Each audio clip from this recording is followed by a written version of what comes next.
Hey guys, Daniel with Tiny Rig here, and today we're going to walk you through this FJ we just wrapped up. This is a vehicle that we've chipped away at over the years. Cool thing about it is it's in incredibly good condition, so it makes it fun to work on stuff like this.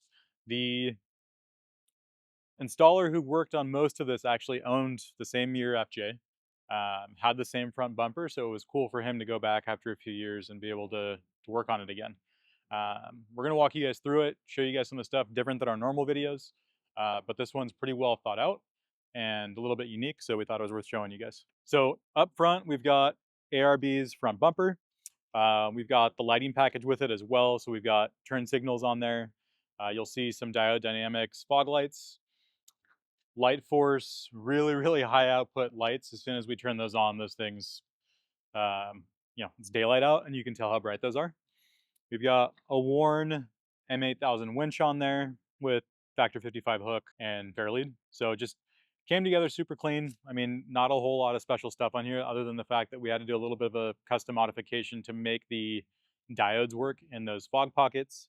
And then, he brought it to us because of our attention to detail. So everything we do, sleeved, making sure it's all done right. Working with the manufacturer of those diodes who say that fits to make sure that it does fit correctly. And like I said, it didn't, so we had to modify it, but it's all done in a super tasteful, clean way. Up front also, you guys can see we added some rock lights down there. So those lights are going to be used kind of as camp lights, right? So something below eye level that adds just nice camp ambiance, we'll call it. Let's move our way back. So this truck already had a front runner rack and a go fast when we first met the customer. And the first couple of things we sold him were some goose gear and this awning. So I'll show you guys. This is Alu-Cab's 2-meter awning instead of the standard 2.7 that you would normally see. And it fits the FJ really well. It's almost the exact same length as that roof rack. And obviously it's not going to provide as much coverage. It'll provide 66% of the coverage, I guess. But just the fact that it fits so well on here, and that's kind of, I would say, the owner's style is just very clean, very functional. This vehicle is used strictly for camping and off-road trips,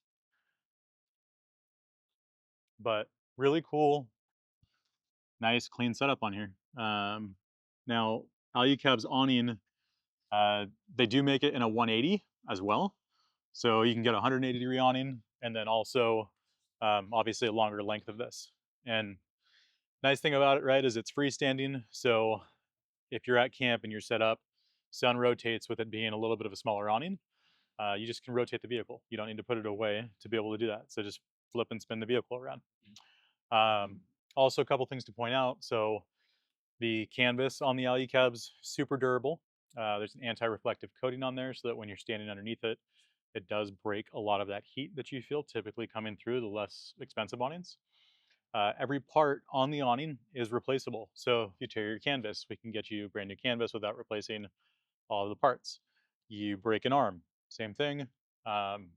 Really nice that it is serviceable. So the brackets that we used on that, it's an Alu-Cab bracket that goes directly to a front runner roof rack, which he has. And then he's also got a Go Fast super light up there. He is debating going with an Alu-Cab LT50, but right now that is what lives up there, and it looks really good, super clean. Back of the vehicle, so you've got Goose Gear camping system, and this is something that he actually asked Goose Gear to make. So it's a top plate that mends the two modules together, right? So over here is standard fridge slide. This one does not have the stove underneath it. And then we've got double drawers over here, Goose Gear base plate. He does have the factory sub. And then on this side, what we'll show you guys is the power that we ran. So he came to us for potentially doing like a dual battery system. And ultimately, based on how he uses the vehicle, it actually made sense to go with something like the EcoFlow. And so it's probably going to be hard to pick up, but we ended up installing the EcoFlow unit on the back of that goose gear tucked behind the seats. So it's actually not occupying any space with inside the vehicle, right? So the one nice thing about a portable system, which usually is not my pick, is that when you're not using a dual battery, you can remove it, right? And so in this case, like it doesn't look like this vehicle is equipped for dual battery. When it's time for him to go on his trip, he can strap it down to the top plate, plug everything in super easy, and have good power and alternator charging.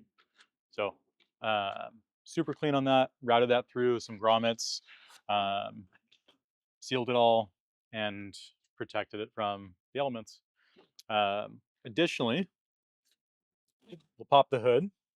We'll show you guys what's going on there. All right, so what you're looking at now obviously is under the hood. We've got SDHQ billet battery terminals on there to help keep things a little tidier.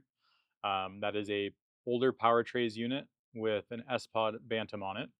Now, this is something I want to share with you guys. Part of the thing of shopping with Tiny Rig is that we try to arm you guys with as much knowledge and information as possible in an unbiased way, right? We have stuff that we like, but we'll never steer you clear of something that you like um, without giving you all the information, right?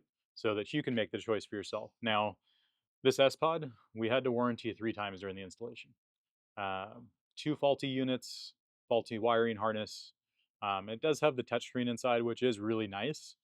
sPODs have been around for a long time. They do seem to be having more issues right now than they historically have. And sPOD, they make different types of units, different vehicle applications and whatnot. So you kind of need to do your own research to figure out if it's the right solution for your vehicle. However, we're really big fans of the Garmin Power Switch right now. I have literally never heard of one ever failing in any way. The downside, obviously, is that you don't have a physical control if you're someone who likes having that tactile control. But again, just food for thought. We like Switch Pros. We like sPODs. We like power switches. Right now, our choice is Garmin based on the issues that we're having with sPODs.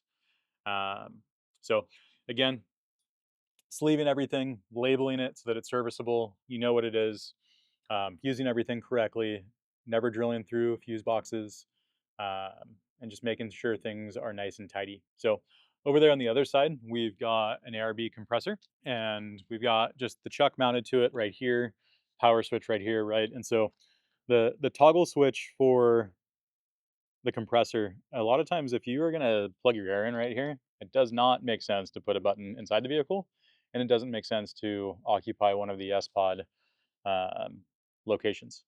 So this is something that also, these vehicles are known for having fender issues, and this compressor does mount to that location, so we made sure that the customer knew that, and he did, and it's just kind of a conscious choice of we're going to do it and kind of hope for the best. But really easy access there, and not much else to show under the hood. Um, as far as it goes, guys, I mean, like we do a lot of camper builds on the channel, but we do a lot of other stuff in the shop that we just don't necessarily take the time to do a walkthrough for. On this one, we also did some skid plates he brought to us. Um, and there's some other things that he's looking at having us doing, like the power brakes, different wheels and tires. We can do all that stuff for you guys, right? So if you have an FJ and you're in Southern California, anywhere in the country for that matter, come by the shop, see what we do. Um, Genuinely, we do everything really well with a lot of pride. We don't have the answers for stuff, guys. Like we're not the shop that's going to make stuff up. We're going to go find the answers, right? And we're going to learn. And we're going to learn along with you, teach you. You'll teach us stuff. That's kind of what makes it fun, right? We're an extension of the community. We like building really nice stuff. We sell really good stuff. Um, we want to build vehicles for you guys. So appreciate you guys watching. If you have any questions, reach out. Multiple ways to contact us on the website. We'll see you in the next video. Thanks.